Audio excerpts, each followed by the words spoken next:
All right, guys, well, we are in chapter 9 of 1 Samuel, and we're picking back up where the Israelites have just asked God for a king. And at first, God said no, but they've kind of pestered him. He said, fine, Samuel, I'm going to have you anoint the king. And he gives Samuel a vision of a guy by the name of Saul. And Saul's a big dude, and he gives him this vision. He says, when he comes, I want you to tell him he's going to be leading Israel.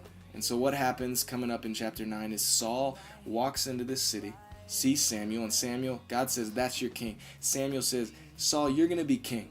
And this is Saul's remarks. This is what he says back to Samuel. Check it out, verse 21. Saul answered, but am I not a Benjamite from the smallest tribe of Israel? And is not my clan the least of all the clans of the tribe of Benjamin? Why do you say such a thing to me? You see, Saul was from a small tribe, and he really actually had some, he was from the smallest family, and he felt very inferior. So instead of him looking to God, he was looking on the inside of his own self. Yeah, and I mean, how many times have we done that in our own lives where God calls us to something big or just something in general, and we in our own power think, well, I'm not good enough to do that. I'm not great enough to do that.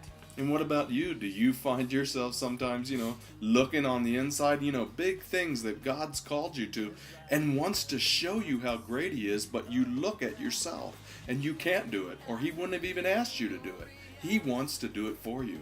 Yeah, it really has to be Him. Exactly. It has to be something that He's doing through you. And sometimes I think our pride kind of gets in the way.